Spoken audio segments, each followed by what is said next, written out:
Hi, my name is Elizabeth McPherson, and this is my case study, A New Role for the Parents Organization. So we're going to first take a look at kind of what the big picture of this study is. So there's a school principal. The school principal addresses a concern that a newly formed parent organization is disconnecting from the National PTA Association and creating a new group focused heavily on parent involvement. During a meeting with the principal, the president of the parent group expressed the group expectations for involvement, which included having parent committees for key school areas and an equal say in school policies and decisions. The principal is cautious on how to proceed. So looking a little bit more closely at this case study. So first I'm going to kind of share the case study from the view of the principal. So the principal's viewpoint is that he is creating this meeting with the president of the parent organization to kind of hear them out, to talk about back to school night. Overall impressions of the parent organization are positive. The case study states that he's had a pretty good relationship with the parent committee in the past, that he's made some good connections, and that there is a positive feeling about the parent teacher organization as a whole. He does, however, have concerns about this new group. He is a little concerned from a spring meeting that was held about how much involvement they want to have in the school. He wasn't quite really sure what their purpose or agenda was in some of their emphasis on involvement in the school. So he does have some concerns regarding this new group of parents. That confusion over the meeting, he just wasn't sure kind of exactly what angle they were going at and exactly what they wanted. But his beliefs do include that parent-teacher associations or organizations should not be involved in any decision-making processing. They shouldn't be involved in making curriculum decisions, making decisions about instruction, but that they can have a role in supporting school programming. So he definitely sees the benefit of having a parent organization, sees the benefit of the connection and the communication between parents and the school and the support that they can bring. But the principal does not believe that there should be involvement in the policies, curriculum, procedural kind of pieces to the school. So the principal asks for this meeting with the president of the new parent organization, and he has in anticipation of reviewing back to school night. So that's exactly what he does when the meeting starts. So he reviews the back to school night. He kind of says what has happened in the past, and he kind of asks the president for feedback. So as soon as he offers feedback, the president does come pretty strongly with the suggestion that back to school night needs to change completely, that there needs to be some pretty big adjustments to what's happening with the parent organization and the connection to school and the involvement the parents are having. So some big changes that they do suggest are multiple nights, more teacher involvement, more parent conferences. So the principal tries to interject and attempts to ask some questions of the president in terms of just kind of clarifying, and he's really not given a chance to ask questions. The president continues to share his thoughts about the involvement that the parents should have, addresses thinking that parents should have an equal say in policies and procedures. So then the president becomes a little concerned. So the meeting seems to maybe be wrapping up, and he has some significant concerns regarding what is appropriate parent involvement, how much the parents are wanting to do, feeling like he has a responsibility to the decisions that are made at the school, and anything that might go awry with those decisions are kind of resting on his shoulders. So he leaves the meeting with some pretty significant concerns as to the expectations that the parents have for not only back to school night, but their involvement in the school year in general. So now looking at the case from this parent perspective, so there are these parents that created a new parent group. They decided to separate themselves from the National PTA Association, and they have created a new kind of independent parent group. They've elected officers, they have positions within the group, and they held a meeting in the spring prior to this, and they really emphasized the need and really the requirement for parents to be more involved in the school kind of procedural pieces. So not just volunteering and coming in and helping and supporting, but really being decision makers and influencers as to policies and procedures in the school. So there's this this new kind of feel and air to this committee more than there has been before, and really almost a pressure for involvement that maybe didn't exist in the prior parent groups. So the president is attending this meeting with the principal, and he comes with some prior understanding. So the case study indicates that the president of the parent committee had met with the committee prior to meeting with the principal, and they kind of had outlined what he needed to communicate with the principal when he was at this meeting. So there was this previous discussion. So after the principal shares with the parent president what his ideas for back to school night are, the president indicates that they're really not happy with the way back to school night is being run. They feel like it's not effective. It actually ends up being more confusing than not, and they have some ideas on suggestions on how to change it. So the changes that the new parent committee is suggesting for parent night includes a series of meetings that would be focused on different subject areas. Those meetings would happen over multiple nights, so teachers would have to be at the school multiple nights presenting to multiple families. It would include teachers creating presentations, and it would include parent-teacher conferences within those nights. So the president kind of indicates these desires and these almost expectations from the parent committee.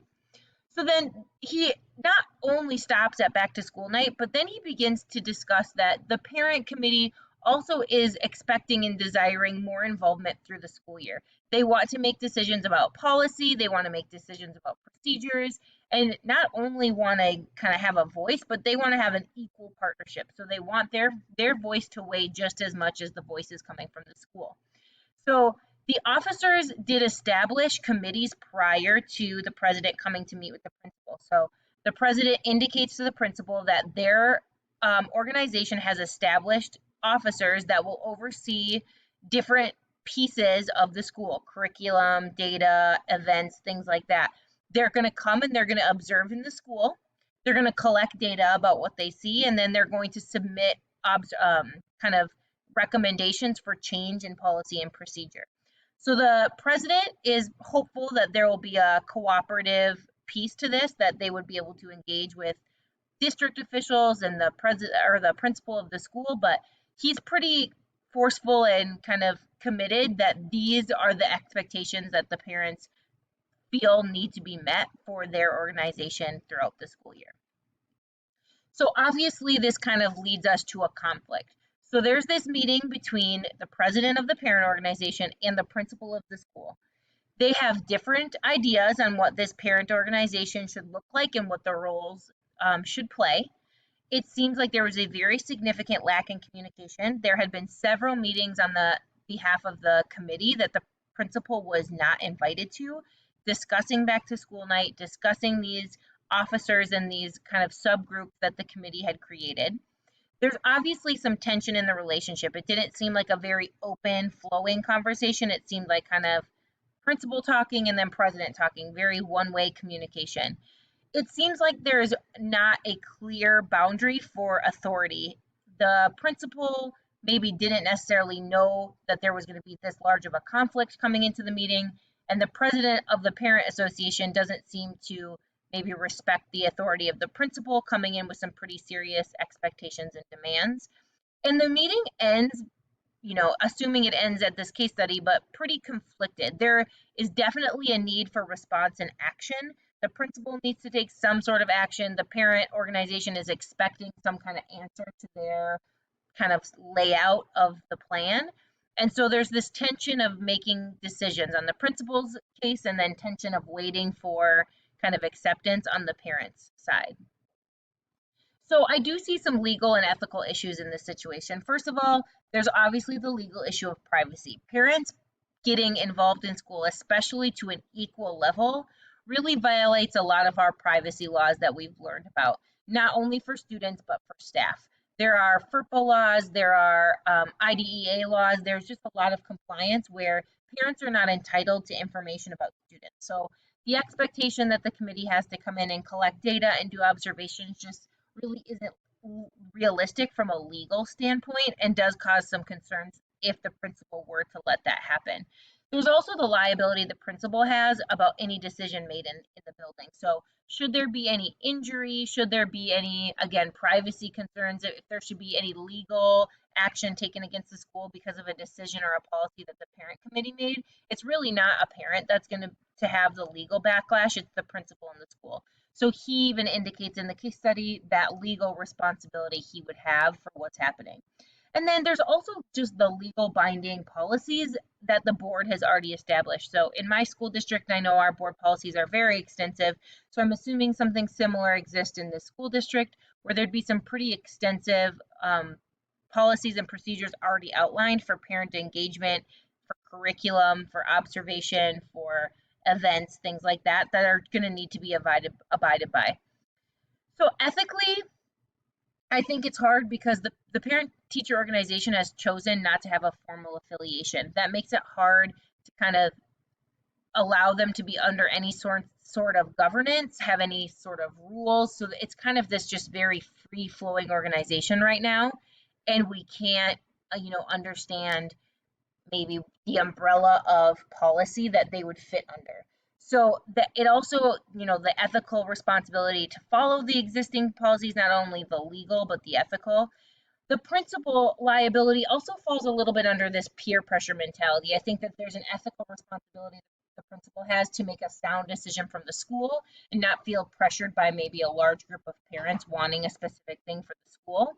And then I think it's also important to remember the pyramid of authority. There is a very clear kind of line of authority that schools follow, usually starting with the school board.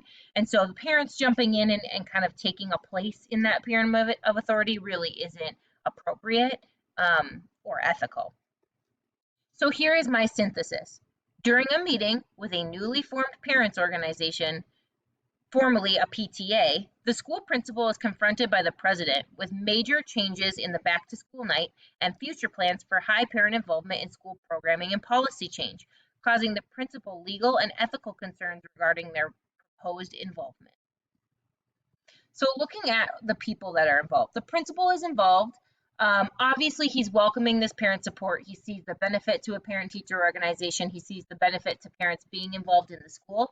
He's not at all trying to discredit a parent group, but he is very concerned with the new shift in mentality, how much they want to be involved, the ways they want to be involved, and the legal ethical concerns that that provides for the school.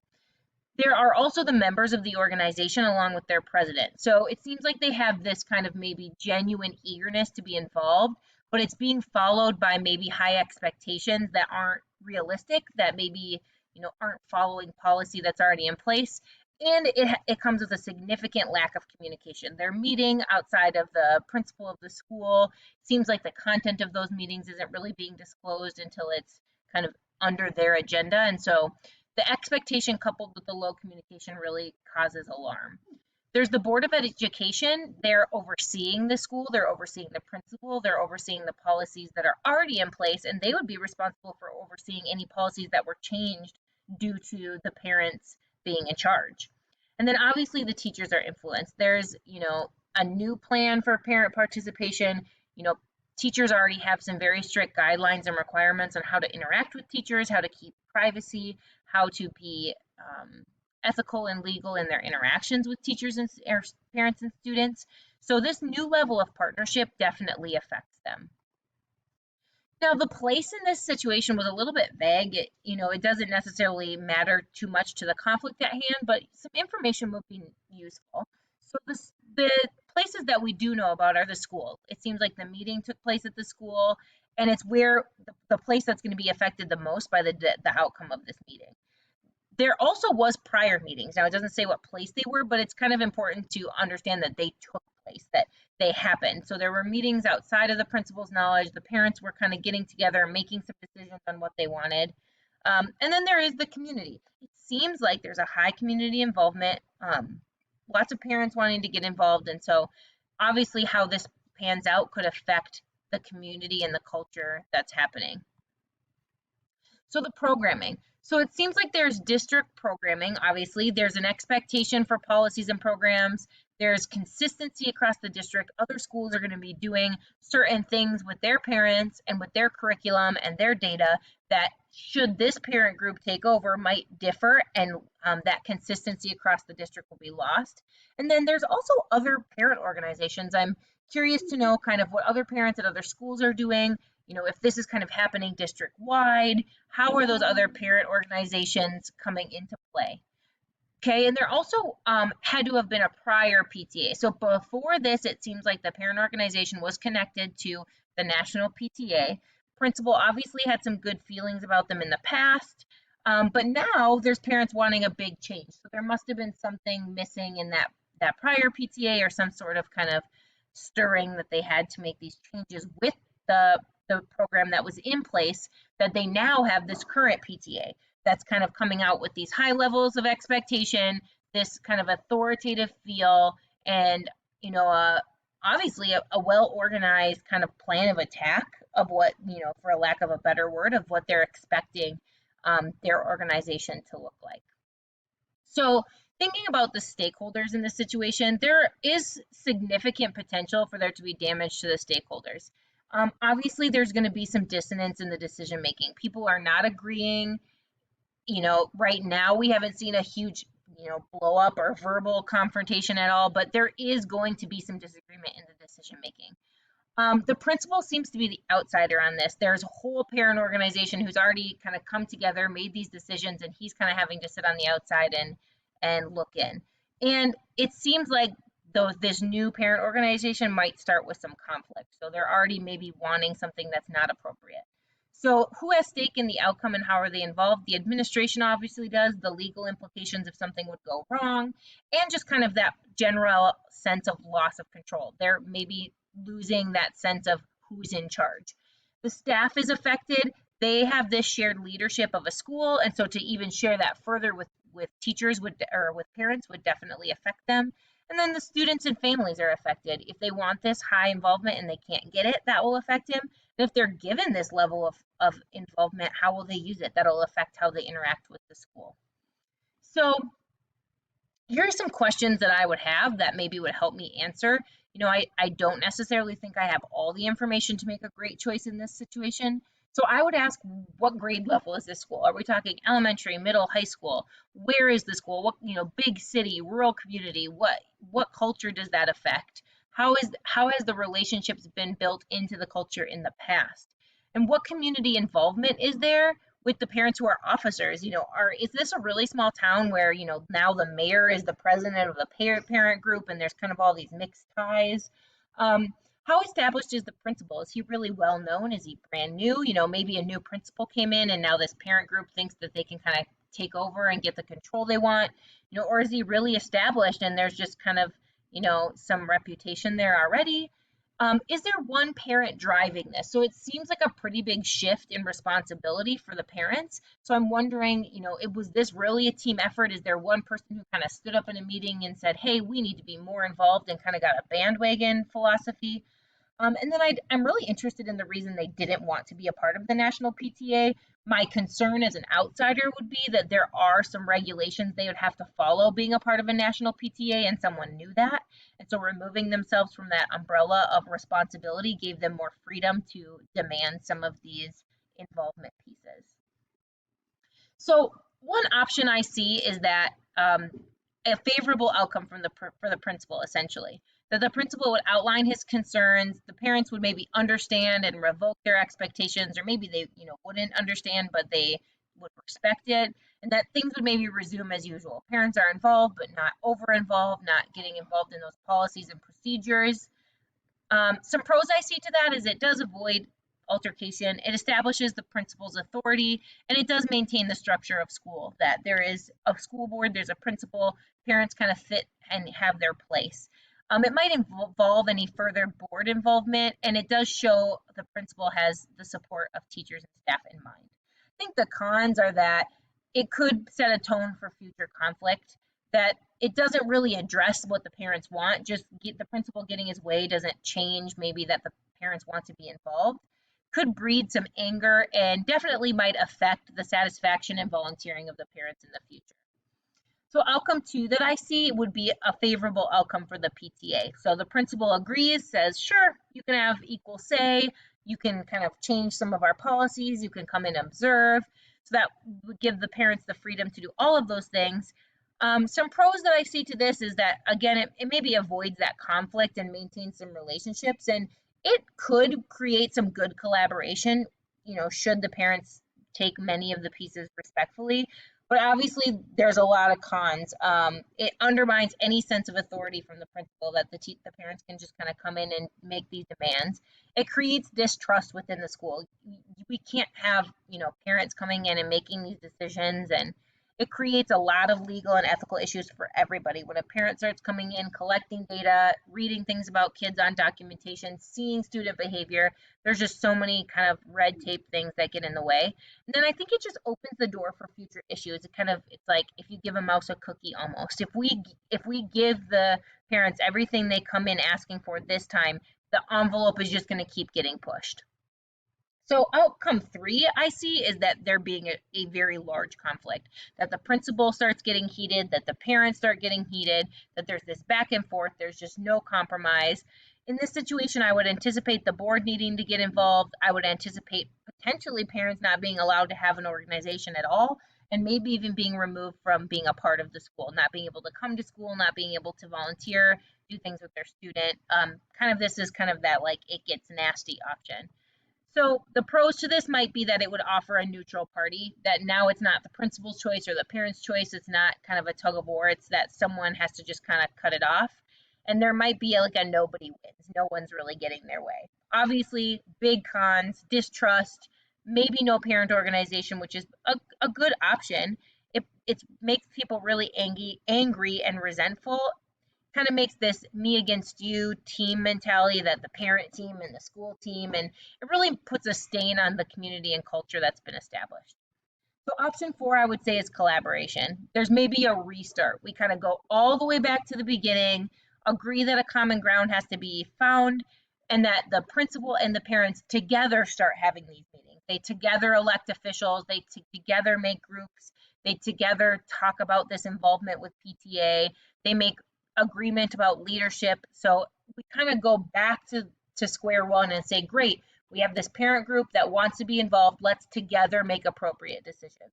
So I think the pros to that is that it establishes leadership through compromise. It addresses all the concerns. It says, hey, let's just step back, take this one step at a time and do this together.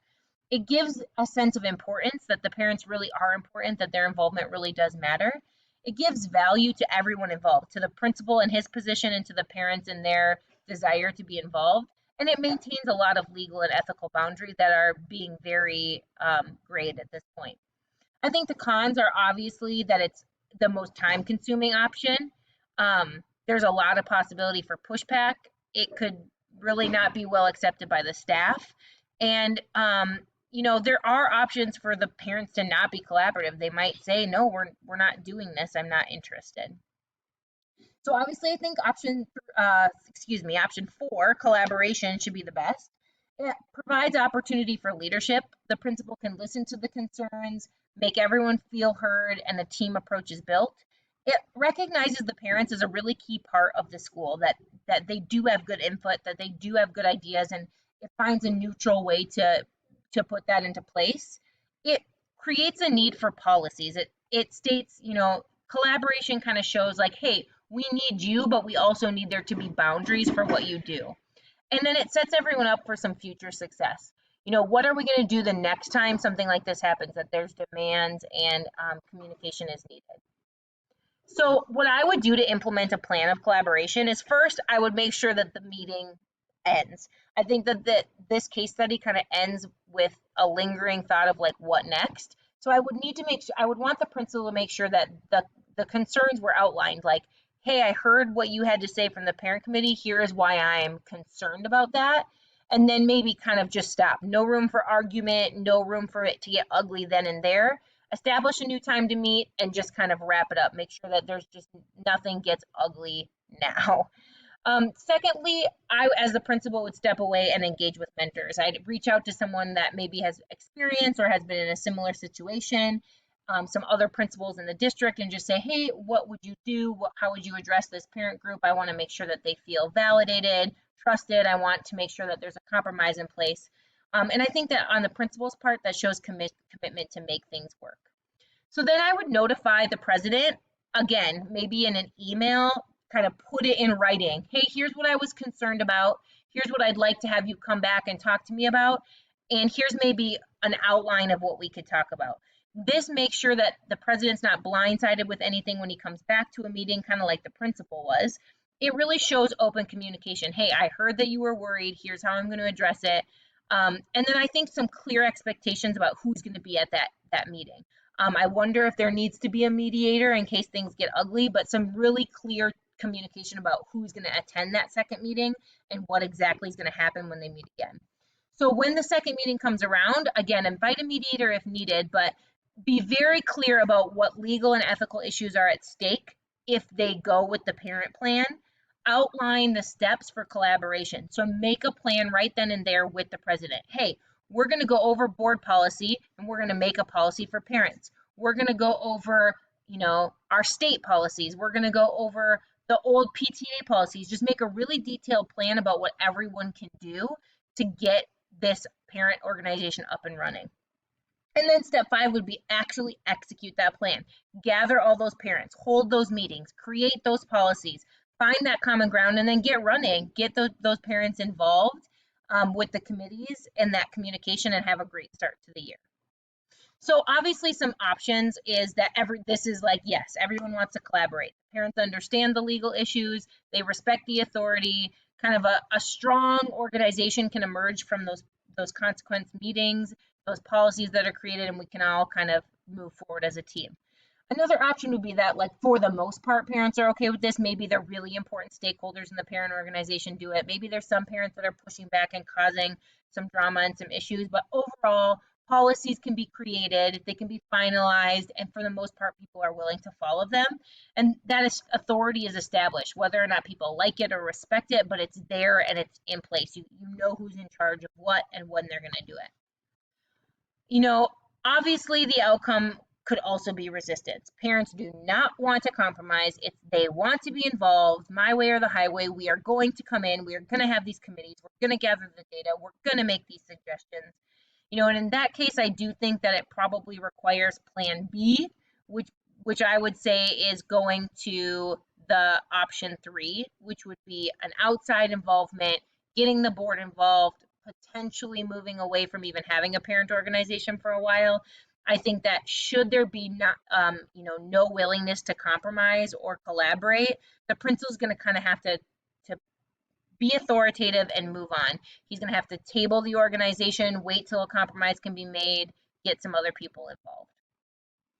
So I think that this was a great demonstration of that capacity to cultivate relationship and show partnership. I think this is a prime example of an opportunity where leadership is needed, but in a sense that it is cultivating and collaborating with those around you. So thank you for the opportunity to share the case study.